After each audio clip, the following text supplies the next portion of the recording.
സങ്കേതങ്ങളിലേക്ക് മാറിയും അവിടെ നിന്ന് ക്യാമ്പുകളിലെത്തിയും ജനങ്ങളെ ഒരുമിപ്പിച്ച് കമ്മ്യൂണിസ്റ്റ് പ്രസ്ഥാനത്തിലേക്ക് കൊണ്ടുവരുന്നതിന് വളരെയധികം പ്രയത്നിച്ച വലിയ മനുഷ്യനായ VS വലിയ തരത്തിലുള്ള പീഡനങ്ങൾക്ക് ഇരയായിട്ടുണ്ട്.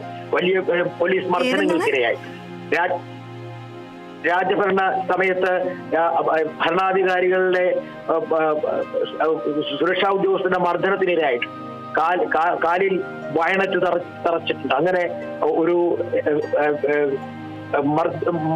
ഏറെ മർദ്ദനങ്ങൾക്ക് ഏറ്റുവാങ്ങി പ്രസ്ഥാനത്തെ വളർത്തിയ, പ്രസ്ഥാനത്തോടൊപ്പം സഞ്ചരിച്ച, പ്രസ്ഥാനത്തെ നെഞ്ചിലേറ്റിയ VS ആണ് നമ്മെ വിട്ടുപിരിയുന്നത്. ഒരു പക്ഷേ VSന്റെ വേർപാട് ഒരു സാധാരണക്കാരന് അല്ലെങ്കിൽ പ്രവീൺ നമ്മളോടൊപ്പം ചേരുന്നു. പ്രവീൺ, എങ്ങനെയാണ് VSനെ താങ്കൾ ഓർമ്മിച്ചെടുക്കുന്നത്? അതായത് മൂന്നാർ ജനതയുടെ ഒരു സ്നേഹപ്പെട്ട സഖാവാണോ സഖാവ് VS. ഇവിടെ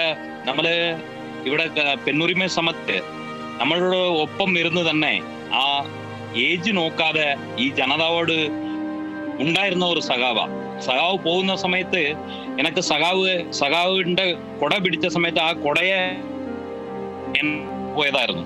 അത്ര ഓർമ്മകൾ ഞങ്ങളെ വിട്ട് ഒരിക്കലും പിരിയത്തില്ല. സഖാവ് VS ഞങ്ങളോടൊപ്പം എപ്പോഴും ജീവിക്കും. സഖാവ് ഉയർത്തിയ മുദ്രാവാക്യം ഞങ്ങൾ എപ്പോഴും ഉയർത്തിപ്പിടിക്കും. മാത്രം ഈ ജനത ഉയർത്തിപ്പിടിക്കും, മൂന്നാർ ജനത ഉയർത്തിപ്പിടിക്കും. മൂന്നാർ ജനങ്ങളുടെ ഒരു സ്നേഹം എപ്പോഴും ഞങ്ങളുടെ ഒപ്പം ഉണ്ടാകും എന്ന് മാത്രം പറഞ്ഞുകൊണ്ട് ഞങ്ങളുടെ എല്ലാ ഇറങ്ങളും തമിഴിലെ സഖാവിനെ ഒരു റെഡ് സല്യൂട്ടും പറഞ്ഞുകൊണ്ട് നിർത്തുന്നു. നന്ദി ശ്രീ പ്രബിൻ.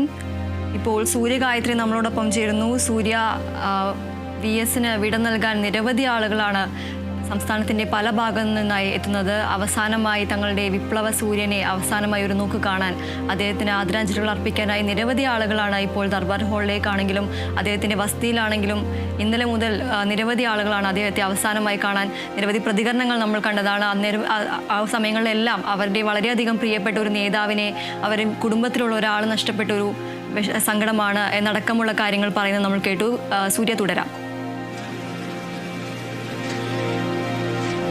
ദർബാർ ഹാളിലെ പൊതുദർശനം തുടരുകയാണ്. ഇപ്പോൾ ഏകദേശം ആ ഒരു തിരക്ക് കുറഞ്ഞിട്ടുണ്ട് എന്നുള്ളതാണ് മനസ്സിലാക്കുന്നത്. 2 മണിവരെയാണ് ദർബാർ ഹാളിൽ പൊതുദർശനം നിശ്ചയിച്ചിട്ടുണ്ടായിരുന്നത്. ഒരു പക്ഷേ ഈ തിരക്ക് കുറഞ്ഞു കഴിഞ്ഞാൽ 2 മണിക്ക് തന്നെ പൊതുദർശനം ദർബാർ ഹാളിൽ അവസാനിപ്പിച്ച് വിലാപയാത്ര തുടങ്ങാൻ കഴിയുമെന്നുള്ളതാണ് പ്രതീക്ഷിക്കുന്നത്. പക്ഷേ ഇപ്പോഴും അത്യാവശ്യം ആളുകൾ ദർബാർ ഹാളിലേക്ക് VSനെ അവസാനമായിട്ട് കാണാൻ എത്തുന്നുണ്ട് എന്നുള്ളതാണ്. കക്ഷി രാഷ്ട്രീയ വ്യത്യാസമില്ലാതെയാണ് VSനെ അവസാനമായിട്ട് കാണുന്നതിന് വേണ്ടിയിട്ട് നേതാക്കളൊക്കെ തന്നെ എത്തിച്ചേരുന്നത്. നേതാക്കളും അതുപോലെ തന്നെ സാധാരണക്കാരായിട്ടുള്ള ആളുകളും പാർട്ടിയിലെ തന്നെ താഴെത്തട്ടിലുള്ള പ്രവർത്തകർ ഉൾപ്പെടെ VSനെ അവസാനമായിട്ട് കാണുന്നതിന് വേണ്ടി ദർബാർ ഹാളിലേക്ക് എത്തുകയാണ് എന്നുള്ളതാണ്. ഇനിയിപ്പോൾ വിലാപയാത്ര ആരംഭിച്ചു കഴിയുമ്പോൾ ഓരോ സ്ഥലത്തും അദ്ദേഹത്തെ കണ്ട് അന്തിമോപചാരം അർപ്പിക്കുന്നതിന് വേണ്ടിയിട്ട് സൗകര്യമൊരുക്കിയിട്ടുണ്ട്.